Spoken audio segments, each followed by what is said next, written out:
So last week we had a couple of little miniature assignments, essentially. We had some logic assignments we needed to go through.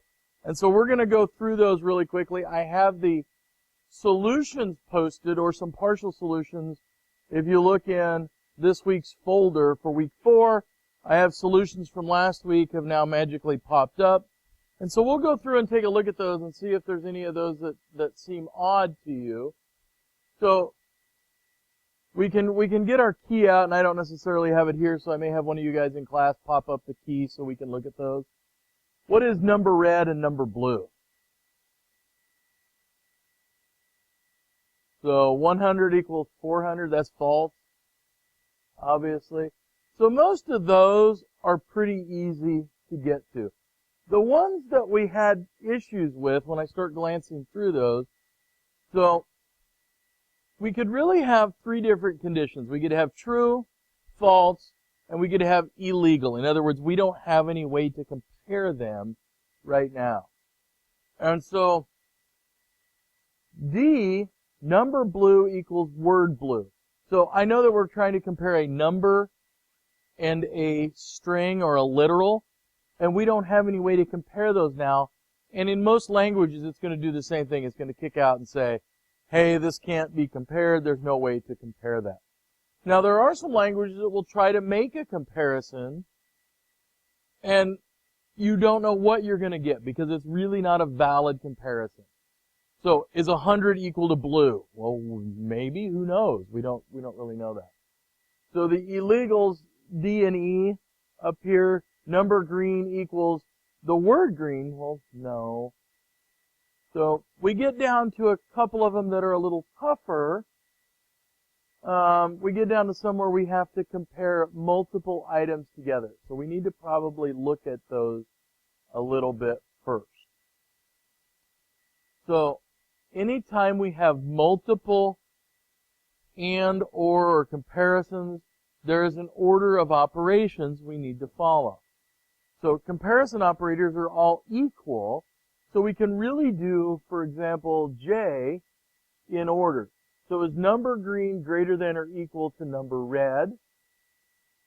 Number red plus number blue. So we know we need to add those together first. We can certainly look at that and then evaluate those out. So anytime you have multiple pieces, you have to break it down into individual pieces, and then you can use those truth tables that we looked at. So if it's true, then all the pieces have to be true.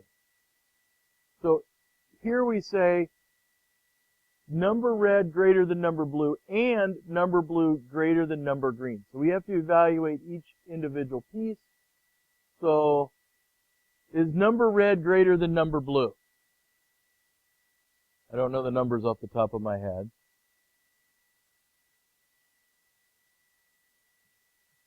So that comes out of our textbooks and out of that problem solution set.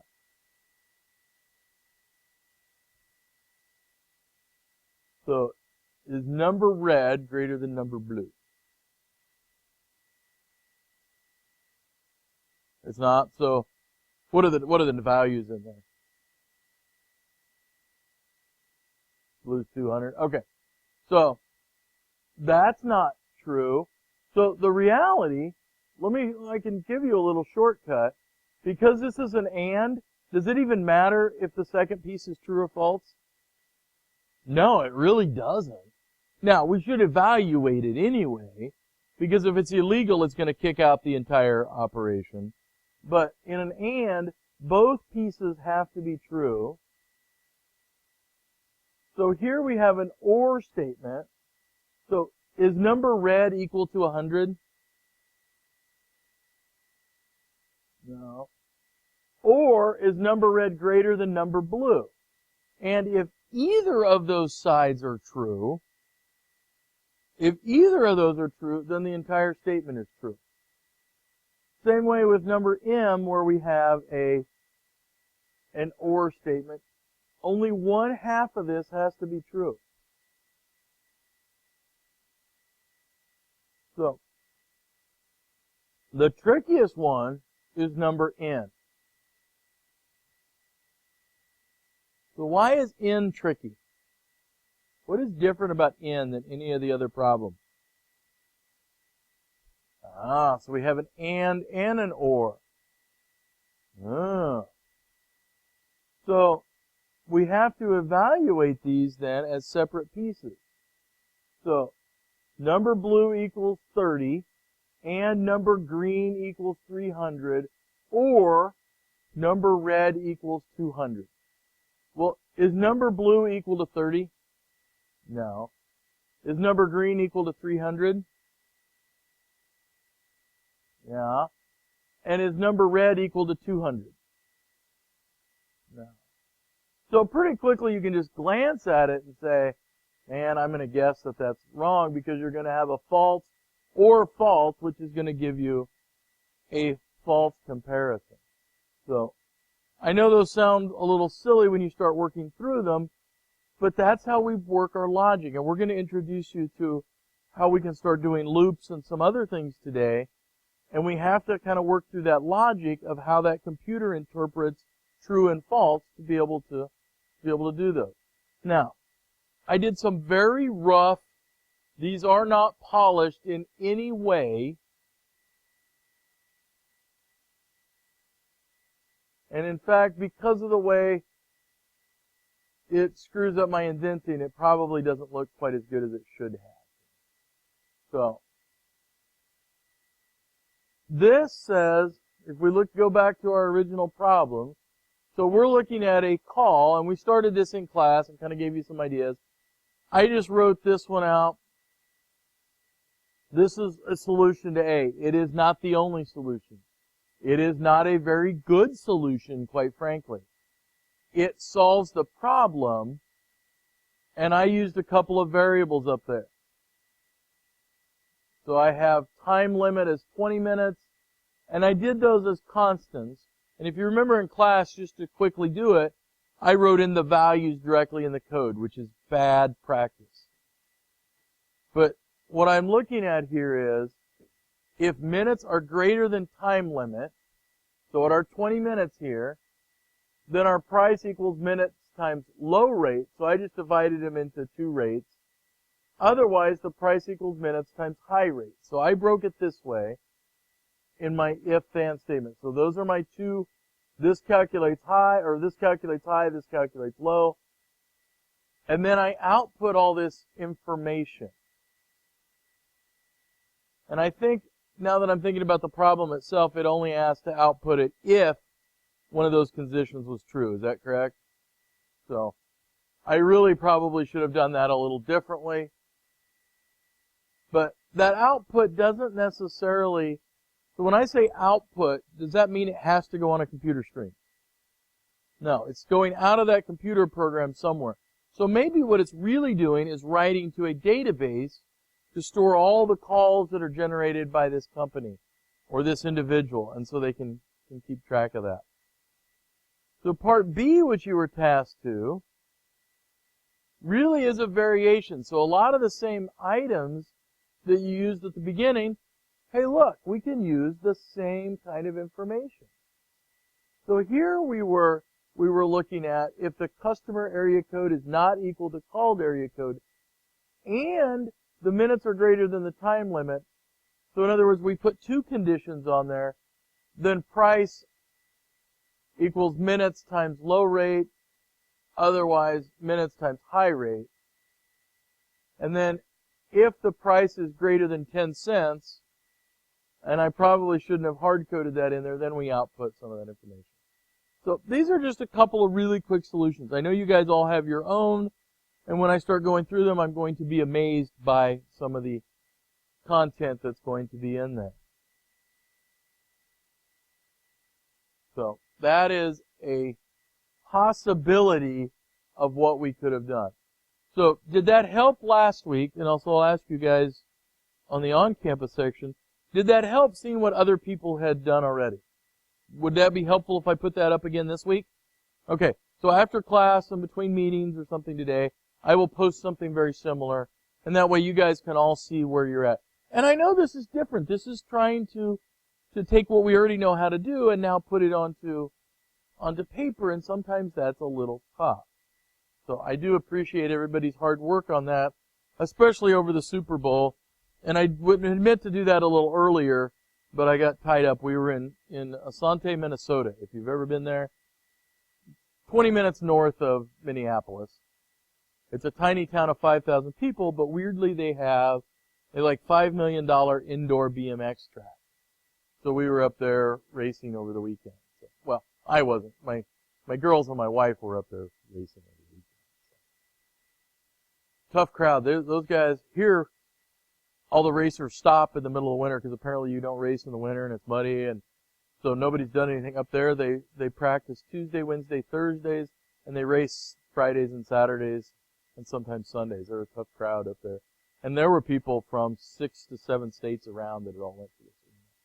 For whatever reason, several of the indoor ones have closed, probably due to liability, so there's only, I think now, 2 indoor tracks in the country. This one's Rum River, and the other one is somewhere over in Wisconsin, I believe. So it was fun, exciting, got dirty and dusty, and then drove home. All right, so let's talk about what we have coming up new. So I will try to put that in a discussion board.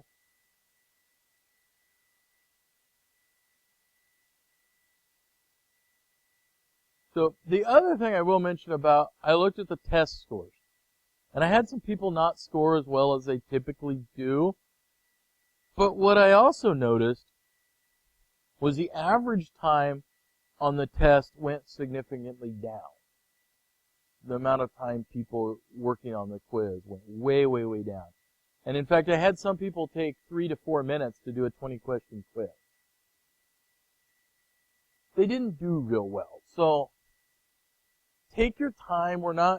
If you start early, you shouldn't be in that much of a rush, hopefully. And I get not wanting to do anything on Sunday, so that's why we moved that really quickly.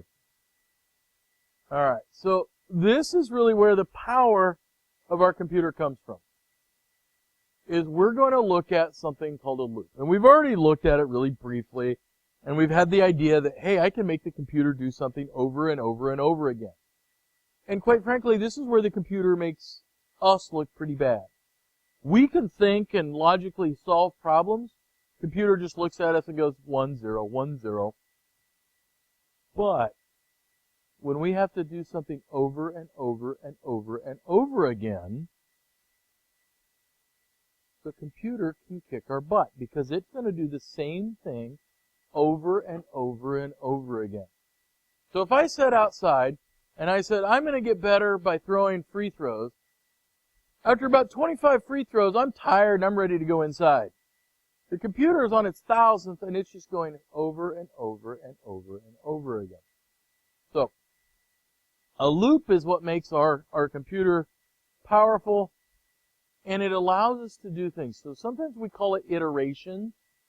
So the loops where we can operate things over and over again, our computer doesn't get tired, and it can do them very, very quickly. So we've already started looking at something called a while loop. So a while loop has a question, so you're asking really the question, and while that question is true, we loop around continuously. So while a condition is true, we continue to do that loop. So while the room is still cold, the heater will run. While my car still has gas, the engine will run. So a while loop. And we can actually do everything we want to do with this. We can even do things, well, we'll show you here in a second. So let's look at this while loop a little bit first. So a while loop has to set a couple of things. So we have to have some kind of variable that we're asking a question about. So we have to initialize a variable of some sort. If I don't have any kind of control loop, any variable initialized, anything that I'm checking on, that loop's just going to run forever. So we're going to test it, and if it's true, it runs. And once that value evaluates as false in some way, so think about, we've asked the question, we use that F into file, and a lot of times we say things like, as long as you don't type in 999, this program will continue to run. So that 999 says we're altering that value and we're escaping out of this loop. So we make some kind of a quick escape. So here's an example of one. And this one now we're doing something a little interesting. And we haven't talked about this yet, using a counter. So using a counter, I want this loop to run a definitive number of times. So I'm going to declare my count, and I'm going to use a variable named count as 0. So up here at the top, it's set to 0. And then my question for this loop, so while count is less than 4, it's going to output hello. Then, this is new for us.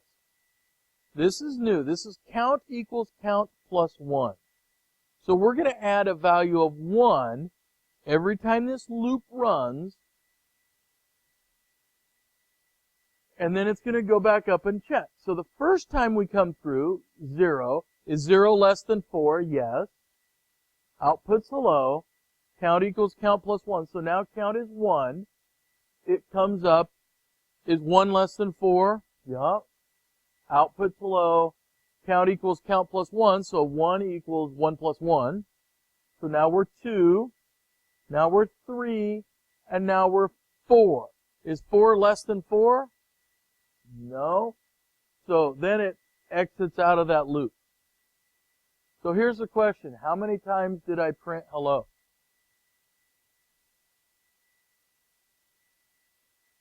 Well, let's think about it. First time through, we're at 0, right? So I'm going to keep track on my left hand, while my right hand counts the number of 4. So first time we're at 0, we printed once. Now we're at 1, prints twice. 2, prints. 3, prints. But 4, does it actually print? No. So it does actually print 4 times. We have to remember we're starting that count from 0. Now what happens if I change that question just slightly? Instead of saying less than, I said less than or equal to. Then it's going to print 5 times. And so we have to think through these sometimes, or these counts we will get off. And part of that is we start counting with 1 in our brain, and the computer always starts counting with 0. So we have to be a little careful of those when we're setting up a loop.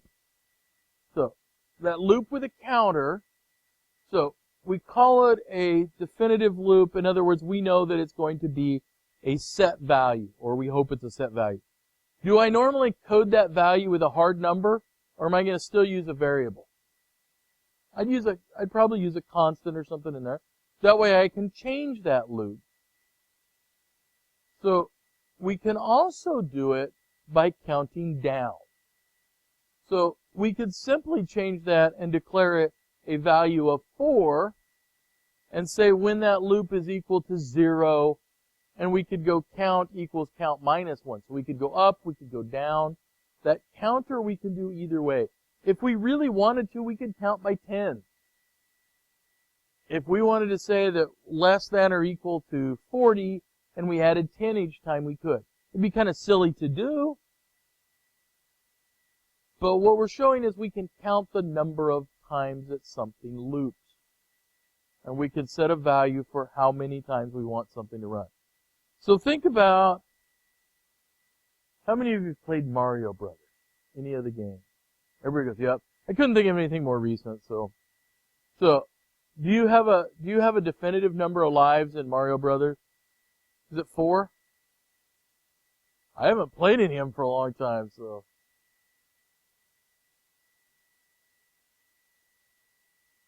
So think about this. Each time you could use that as a, how many lives do I have left? That kind of thing. So, if I use an indefinite loop, so this time, we don't know when the program, how many times it's going to loop. So, definitive loop, we know how many times. We code it to do a certain number of times.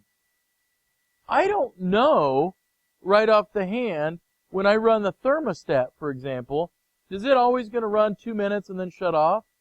No. It's going to run until a condition is true or false. So this is a similar structure, but here we're looking for something a little bigger. So this program starts to show us something a little more complicated. So let's take a look at it really quickly. We have a start and a stop, obviously.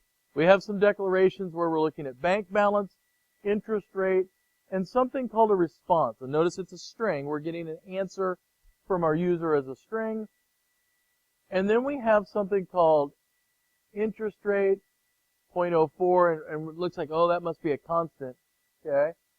I'd love it if my savings account would pay 4% now, right? So, output. Enter your starting balance. Input bank balance. So, odd that the bank would want to know your number already, but so, enter our starting balance. So, we put in $4.37. Super Bowl was expensive.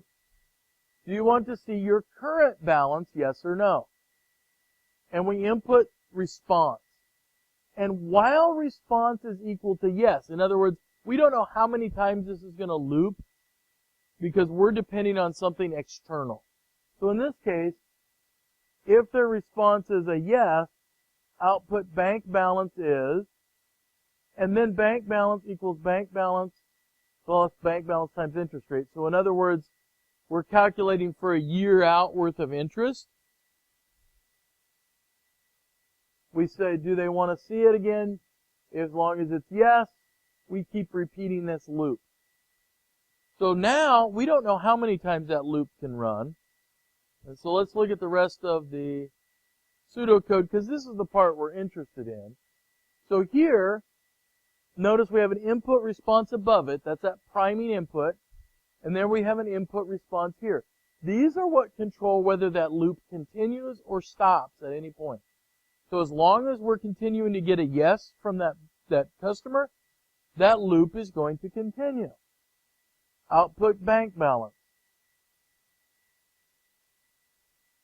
So this is an idea of an indefinite loop. In other words, we don't know. It's structured exactly the same, except one we set up for a number of loops. This one we set up for an indefinite number. We don't know when it's going to end. So if I wrote my entire program for Super Mario Brothers and I put the entire game in one big loop, do you want to play again? That's what we're looking at here. So we don't know. We don't know ahead of time. It's still that same loop structure. So it still looks very similar. And so if we had it actually written out, so do you want to see your bank balance? Yes or no? And then finally you'll see it actually hits an end and says, we're going to die. So this is every year, the next balance would be, so we started at 1,000, we went to 1,040. The next year would be 1,081 because you had interest on the interest, that compound interest piece. And so it ended when we got done with it.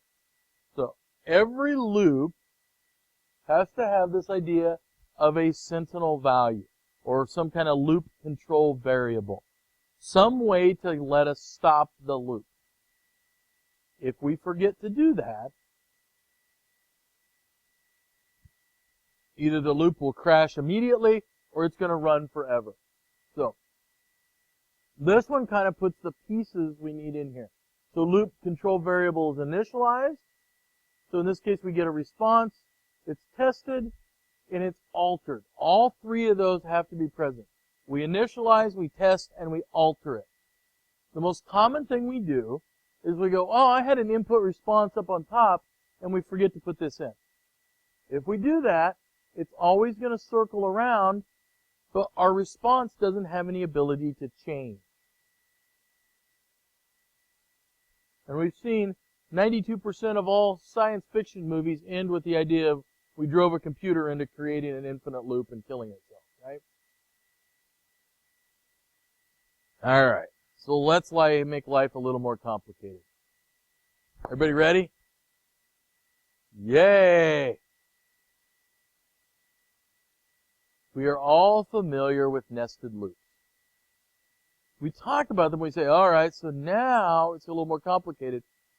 But we will think about this as an inner loop and an outer loop. And we know that we're going to run a nested loop. And I will show you that you guys all know what we're talking about in just a second. So, we have in this case, we're going to show you an indefinite outer loop and a definitive inner loop that executes exactly 100 times. All right. So, let's look at a loop that does that. Pull out your notepad. Yay! We're going to show you an example of something similar to that. All right. So, my buddy Notepad. So, we know we're going to use a couple of loops. And here's what I'm going to do instead. I'm going to make a loop of something you guys already all know how it works. How many of you can read time? Everyone in here. I was like, oh, okay. Great. So, let's think about, we're going to put a loop together, and we're going to create a loop that's going to run seconds. Okay? So what happens to a seconds on a clock? Maybe you've seen those old alarm clocks where it would flip over manually even. But what happens to time? So we can run seconds, and what happens when we hit 59 seconds and we go to type 60? What actually happens? It triggers the minute to change, right? So let's write this inner loop first for seconds. So we're just going to pretend our computer is fairly dumb. So while second is less than 60, so let's do this, output second. What else do we need to have in our loop? Always have to have in our loop. Well, we're going to have an entire start-stop on the program. So let me put that in really quickly. Okay. But what happens in our loop? What do I need to declare for a loop? So right now, do I know when I start this loop, what's the value of second?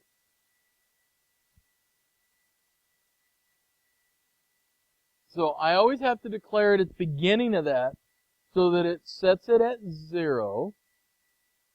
Output second. All right. But right now, and I'm going to put an end while here.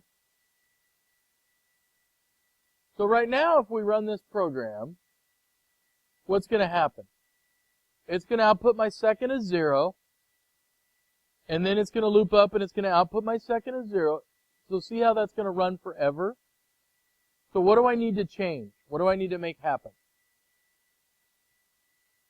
So I need second equals second plus 1. So what we're doing is we're taking the value of second here, adding 1, and shoving it back into second. So now, if I run this particular program right now, it's going to output. So let's see what it's going to output. So if I ran this right now, it's going to output 0, 1, 2, 3, 4, all the way to 59. At 59, so I've created 59, comes back around. Is it going to output 60? Do we ever get the ability to output 60? No.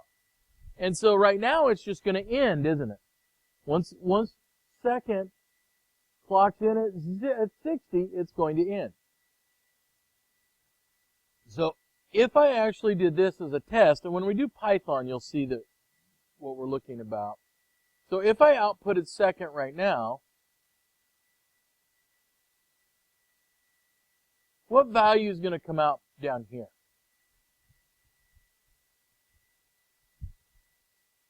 It's gonna actually output 60, isn't it?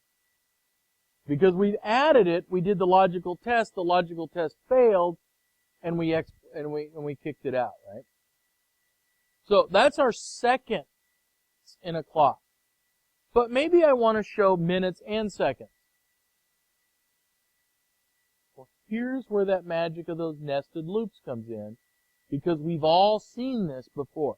So, pardon me while I do a little cleanup here. I'm going to move this all down a minute.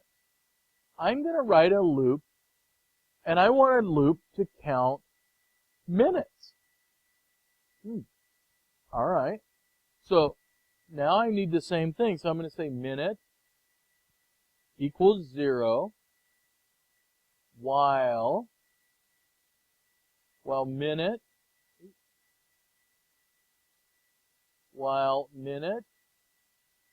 less than 60, because we're going to clock over to an hour, right? I'm going to come in and I'm going to create a loop that's going to do something. So output minute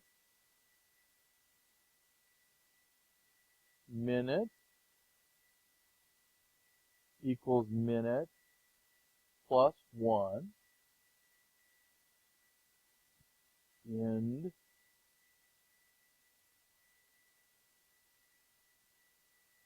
so bless you. So this structure would do something very similar, wouldn't it? Because really they're exactly the same loops, aren't they? But the way I have them shown now, it's going to run through 60 minutes, then it's going to run through 60 seconds. What I really want it to do is for every minute, I want it to actually run 60 seconds inside of that. Does that make sense? All right, so let's do this. All right, so here comes the magic of cut and paste. So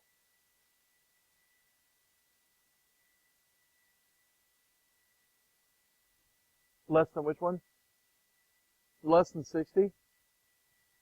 Minute equals minute. Oh, yes, sorry. You're correct there. Thank you, sir. All right, so I'm going to take this entire loop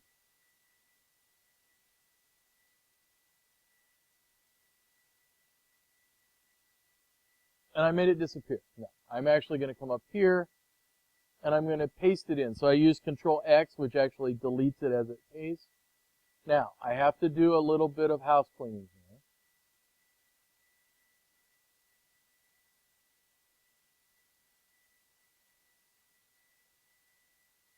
Wow. All right. So now look at what's going to happen here. So now, as we run this program, so minute equals 0, and while minute is less than 0, this internal loop is going to run. So the first thing it does is output minutes, so it's going to say 0 minutes. We're going to add 1 to that, and our seconds are going to set to 0, and while second is less than 0, it's going to output seconds, so it's going to say 0 minutes, 0 seconds. We're going to add 1 to seconds, and this piece internally is going to loop while the outside piece stays still. So think about that digital clock as it's scrolling through 1, 2, 3, 4 seconds.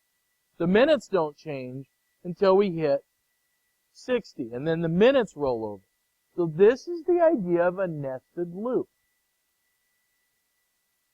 So that's not that complicated. We've worked with them in time and other things. You just didn't realize that's what you were working with. So that's what we're talking about when we're saying a nested loop. We put inside of the body of one loop, we put an entire other loop. So could we nest those another layer deep? Could we go to hours? Yeah, we could go to days, we could go to years, we could go to centuries. So it gets a little more complicated the more levels we are deep, but we do this all the time to see what's happening in the world around us. Time is just the one that we've all seen. And when I look at this, I think about my parents growing up, they had this alarm clock.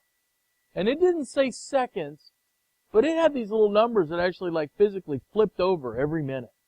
And it was really noisy and hideous, but it was kind of cool in retrospect. And as you could watch those turn over in the minutes, you'd watch then the hours flip. And it was almost kind of a ka-chunk. And so that's what we're really looking at, this idea of nested loops. So we'll see these again. We'll see them in a lot of different cases. We're going to see nested loops. But if I think back to, hey, I can do seconds and I can do minutes, this probably isn't too bad. And what we've really done is we just took that entire loop. So here's our entire loop. We just moved it inside of the other one. The key to this, to understanding that, is indenting. Now, the other thing we can do to make this even easier to read is we have these things in pseudocode, and you'll see we have them in every programming language. They just may look a little different. This is the inner second timer. So we could put in comments so we can understand that this piece is all my inside loop. So sometimes that makes life a little easier by wrapping this all up in comments. Some coding tools you can even color code and do different things. But the other piece is those indents. Almost every programming language relies on indents to say that this block of code runs inside of this while, this end and while here. That's kind of like brackets bracing those out. So this one runs inside of this. This all runs inside of this loop. So nested loops aren't anything to be scared of. They just take us a little more to keep track of. And we gotta make sure we're doing the indents, or every programming language out there, most every programming language is gonna go, I don't understand. If we forget things like those end whiles, it also breaks down pretty quickly. So if I forgot this end while,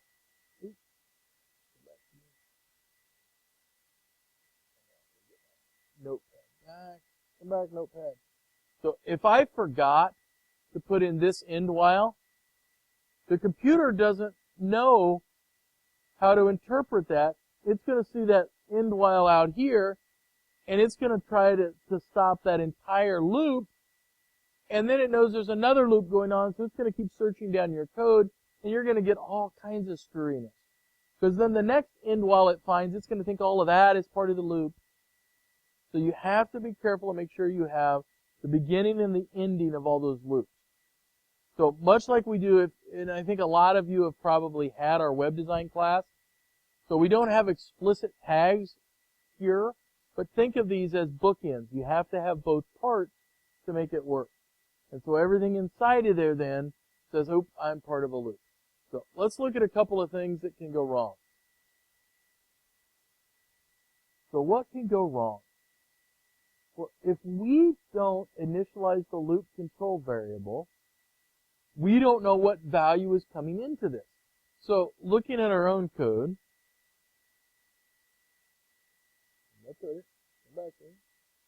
so in this, if I didn't actually say minute equals 0, do we know what might be stored in there? No.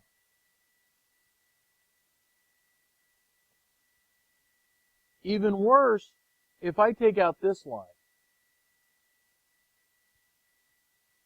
If I take out this one, as this program runs, it'll count if our second was actually set at 0 at some point. And let's pretend it was somewhere else, or we hadn't used that variable before and our programming language is really nice to us and didn't put a bunch of garbage in there. After it runs and goes to 60, there's no way to reset it back. So that inner loop is just going to end every time. So the minutes are going to all of a sudden start spinning around really quickly. We'll see that, and you're going to see that happen quite a bit if you forget to put them in the right spot. So here, This is one of the trickiest things. When we've tried to build one of these using some of our programming languages, this is what most people forget. On that inside loop is where to put that initialization variable. So, what you would at the very top of the program also. So, before we use that variable, you're going to say seconds equals 0. But here we have to reinitialize it each time it runs. Each time that outside loop runs. Yes, sir.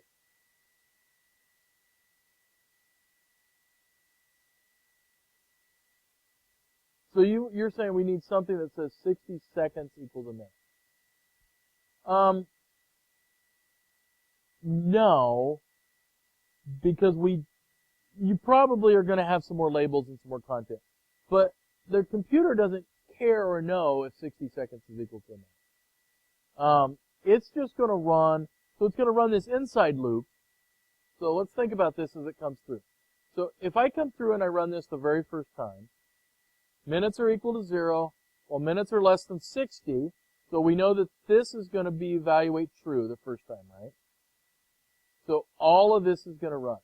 So it's going to output minutes, so on your screen it's going to show 0, and I would probably have something else that would put a colon in there or something to tell me apart. Minute equals minute plus 1, so we don't output that, but now minute is equal to 1. Second is equal to 0. And while second less than 0, so that's going to evaluate true, it's going to output second. So the very first thing it's going to output is 0, 0. Second is now equal to 1, and it's going to hit the end of this loop. So now it's going to come back up and around, back up to the top of this while second is less than 60, and we know we added it to 1. So now, our next output is really going to be, we're going to change that 0 there to 1. And so it's going to then go to 2, and then 3. Our minutes aren't changing yet. So I get to 59. So let's see what happens at 59. So we've outputted 59. Second equals second plus, so now we're at 60. So I'm just going to put in here 60 right now just so you can see it. At 60, it's going to hit that end while and come back up to the top. And while second is less than 60, so it's going to fail at this point. When that fails, it comes down to this end while, and we're going to start this entire loop over here up again. So now, it's going to say 1 colon up here, so we're going to output the minute. So the minute was 1, it's going to add this one. So now minutes are actually equal to 2, but we output a 1 here. Our seconds get reset to 0, and then while second is less than 0, so it's going to output 1, 0. So that's how it actually does that. So it'll make more sense, and we'll build some of these in Python. And we may actually jump the gun a little bit on Wednesday and show you what that would look like in Python, once you guys see some of that. So, but nested loops are not scary. They seem scary on paper. But if we keep a couple of these things in mind, so we have to alter that loop control variable to make sure we get out of that loop at some point. We have to make sure we use the right comparison. And we have to make sure the right statements are inside of each loop as we go. And that's probably the hardest piece, is looking at that, because sometimes it's not as easy to do. Oops. So let's look at this one, because they have some examples in our book, and we can find a lot of other ones. So in this particular case, we said, all right, we're going to have a couple of loops. So let's take a look at this particular case. So we have our declarations. We have a name, production, label counter, a string called made for you personally by, and then a string that says quit. So the quit is going to be our way out of a loop. Does that make sense? So here it says quit equals ZZZ. You want to pick something, if you're going to do this, that you wouldn't normally type. The ZZZ is not something you would normally type. So, very first thing it does is says input name. And that name is name equal to quit. So if you typed your name as ZZZ, then that's going to immediately exit out of that entire program. But you don't. You type your name in as Gavin. So Gavin types in his name. We input production. So number of production. So we say, all right, label counter equals 0. And what we're trying to do here is, so you're saying, I want to put out 10 shirts.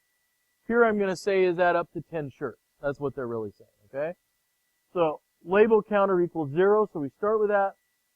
Label counter equal production? No. So we're going to run the loop. And so so this one does something kind of interesting because it flips the yes or no around. So while this is equal to no, it's still going to run.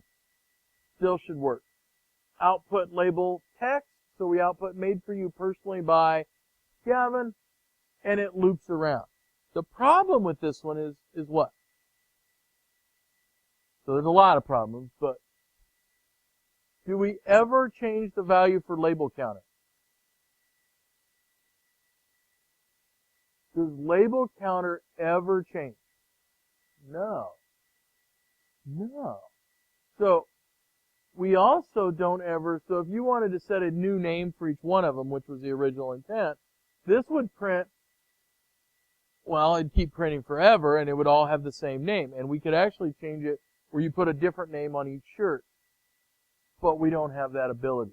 So here we would have to add on this inside loop, that inside loop, you'd really need a piece that changed label counter. So label counter equals label counter plus 1. The outside loop, so this loop is running inside of this bigger loop. We input name. We never have a chance to change that name. So if we don't change that name, is this outside loop ever going to quit? So if we said we wanted 10 shirts, it's going to run, and maybe we fix this piece, it's going to print 10 shirts, and then it's going to print another 10, and another 10, and another 10, because we don't have any way to ever stop that loop. So we would also need then on this outside loop, we would need the ability to input a new name. So there's a lot of problems with this one. It looks good, makes sense until you start thinking about what's actually going to happen. And that's where running those, what we call them, the desk audit, where you sit there and use scratch paper and you figure what happens on each loop iteration. Oh, wait, this isn't going to work because we never change anything. So this one we see we never change label counter, and we never allow for you to input another name. So this is never going to quit. It's going to run forever until the thing is out of paper or out of embroidery thread or whatever this particular machine is going to do. So here we have an example of a couple of loops. So here we have, both look kind of similar, counter equals 0. While counter less than 10, output hello, counter equals counter plus 1. All right. So, these look very similar. The only difference, and we've already kind of hit it a little bit, is the less than or equal to. So, the one on the left is going to output 10 hellos. The one on the left is going to output 11. And if our intent is to only put out 10, and we say it 11 times, it's going to look pretty sad.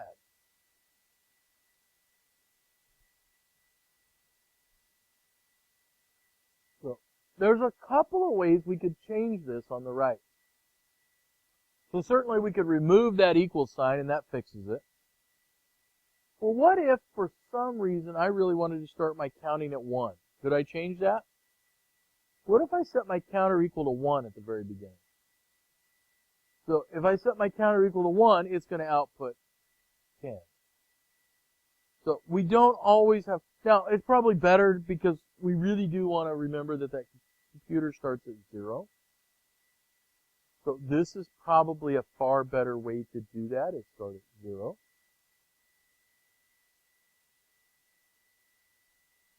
But it's simple things like that that are going to drive you crazy. And then when we get a little bigger program,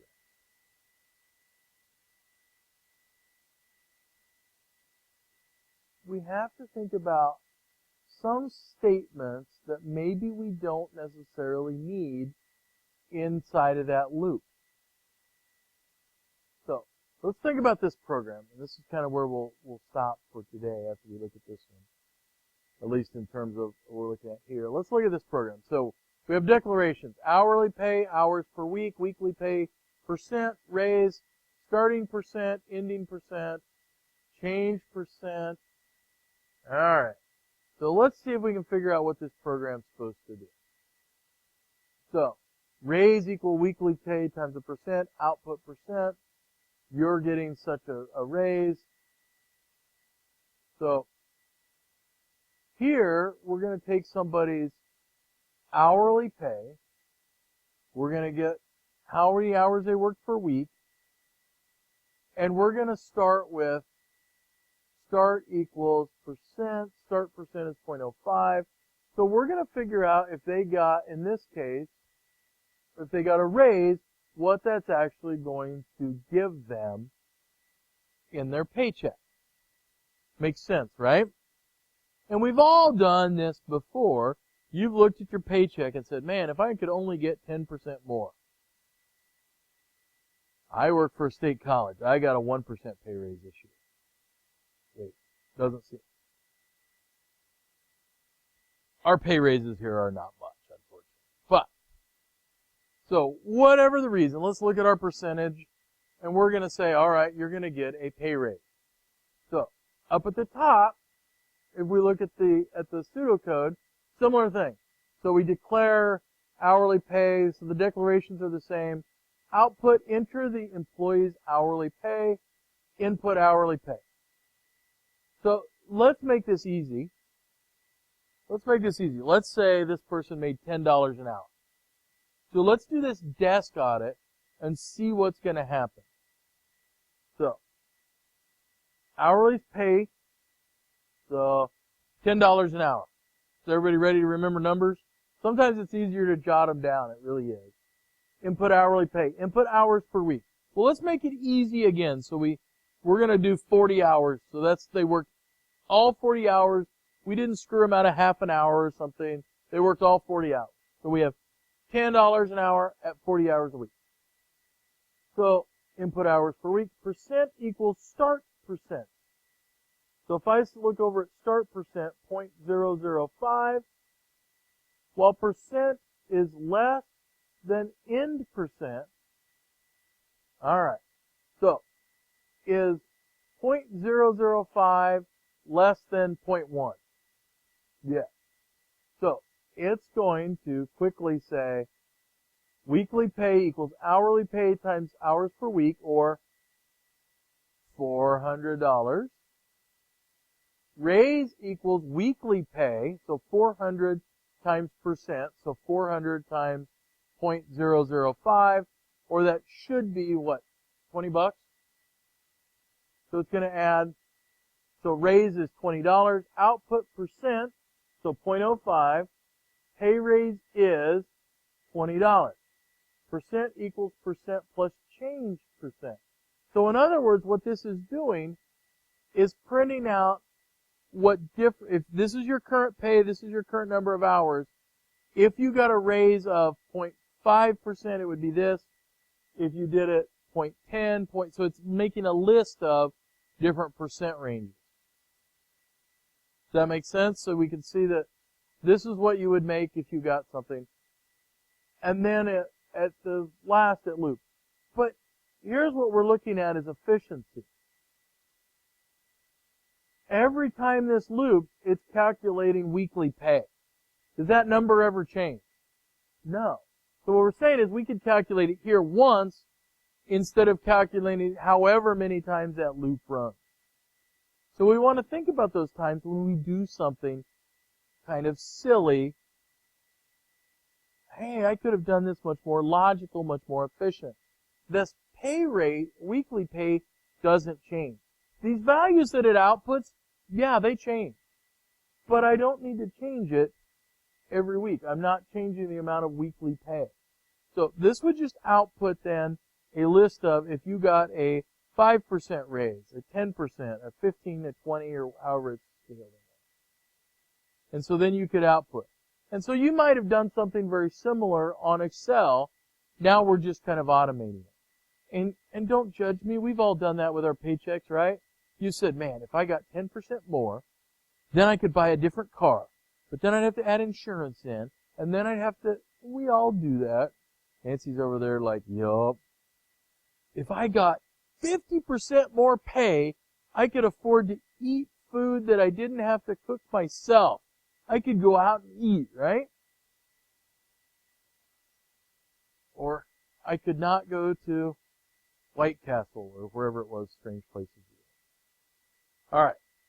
So what I'd like to do here really quickly is here in the next couple of weeks, and we're going to see this over and over and over again. So I've got some more to talk about, but right now I want us to look at where we're headed. And so to kind of start this, we're going to use a language called Python, and we've talked a little bit about it in here. If you will go to your web browser and type python.org. So this is where we are headed, and this is the website that has every bit of information you could ever want about Python. So there are a lot of reasons we chose Python. It looks very English language, so it won't be hopefully very scary.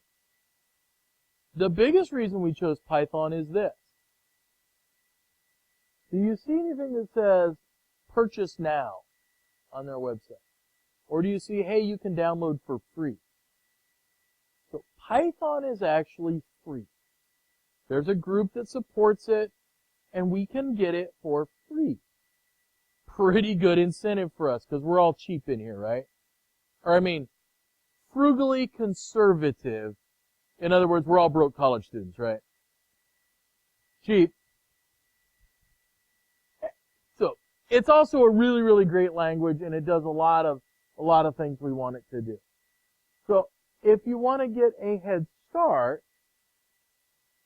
so I'm going to post up a lot of stuff, and we're going to show you guys how to do this, but we are going to download Python. So I want to show you where it's at. So notice it says downloads. And it says download the latest version. So all of you have bought your Python book, and you've all read through it because you were bored over the weekend, right? Just strike your head and go, yeah. And it's talking about version, I believe, 3.2. So major versions are usually that number on the left. So version 3. And then as we change it, it goes 0.2, 0.3, 0.4, 0.5, 0.6. Well, for what we're going to do, it's not going to make any difference. As long as you get something in version 3 dot something. So if you wanted to be, well, I think I want to go get 3.73. Not going to make a difference for the stuff that we're going to do. Where it does make a difference is if you got version 2. So Python had a major split, version 2 to version 3. There is a lot of stuff still out there on version 2 that's out there in existing code base. But we're going to work with version 3. Version 2 has gone away pretty much. So there's a lot of commercial developers that have went, oh crap, we still need to keep updating our code for version 2.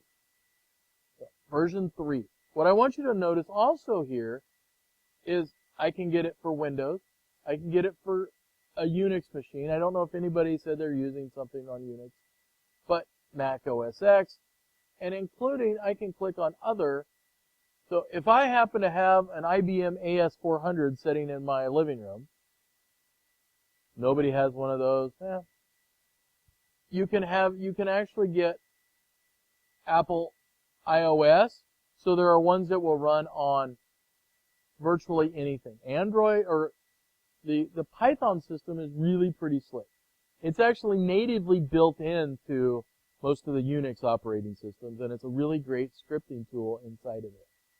So A couple of summers ago, I got to take actually a class in Python. I got to take that up in Council Bluffs. It was put on by a couple of guys that work for Google. Council Bluffs is unique. It's the only place in the world where Google has 2 data centers 5 minutes apart from each other. So Council Bluffs has the giant one you drive by, and then there's one actually out on the highway you can drive by. They have 2 data centers. And so we actually had a couple of people from Google come out because Google uses Python internally. They wouldn't tell us exactly what, because they're very, if you ask any specific question, they just looked at you like, can't tell you anything. But what we surmise, those of us who are in there, that a lot of the internal control of Google is actually done via Python. Makes sense. It does a lot of things. If you're in my cybersecurity class, we talk a lot about running, because Python is really easy to write scripts that we could do good hacking, the white hacking kind of things with. We could look at it that way. And the fact that it'll run, we can make a version of it run on nearly anything is great. So one of the downfalls is a lot of people think, well, it does these scripts really well and can run these small programs. I can't write anything big with it. Well, that's not true. You guys have probably heard of something called Dropbox. Dropbox is almost entirely written in Python. And there's a lot of bigger apps written in it. So it can do big things. It can also do small things really well. And it looks a lot like English. It's not going to scare you. So we can get it for about anything. And I think most of you are on either a Mac or a PC. There may be somebody online that's on a Chromebook and will work around it. I have not used a version of Python on a Chromebook, although I have a Chromebook. But if you have something else, something weird, let me know and we'll see if we can make it work. They're going to all look slightly different, but in the end, they're going to be very, very similar in what we're going to end up with. So I just wanted to kind of point out about Python. So if you want to jump ahead and you want to start experimenting and you really want to try that, go ahead and click download and install. And you'll see that it's a pretty small file. Boom, it's already downloaded. And you can install it on almost anything that you have. So we won't get into it quite yet, but I kind of want to show you ahead of time. And then we might look at some loops in Python on Thursday, showing you kind of that clock, and we can see if we can make it work. It's that easy. It really is. That's one of the things I love about Python is literally you can sit down, and if you've never done anything, you can actually make it work really quickly for you. All right, any questions about loops? Anybody like clocks? So we really have started on the while loops. We're going to show you a couple of other types, and then we have a fairly small assignment this week. It should be a little easier than some of them as we get going forward, and part of that is next week is the high school business contest. So if you're on campus, you'll probably get requested to do some assistance with that next Wednesday. We have the largest group of high school students ever coming for our high school business contest. So we actually now have 31 schools coming when normally we have about 27, 28. So we're going to have almost 500 students coming onto campus. So if you don't like high school students, Wednesday is not the day to be on campus. But it's really kind of neat because most of them are dressed up. They're trying to earn money. And in fact, we give away 15 scholarships to them worth $500 a piece that day. Now, it's only good here, and there's some, but it's actually a really, really great thing to have on our campus. All right. If no questions, I'm going to stop this.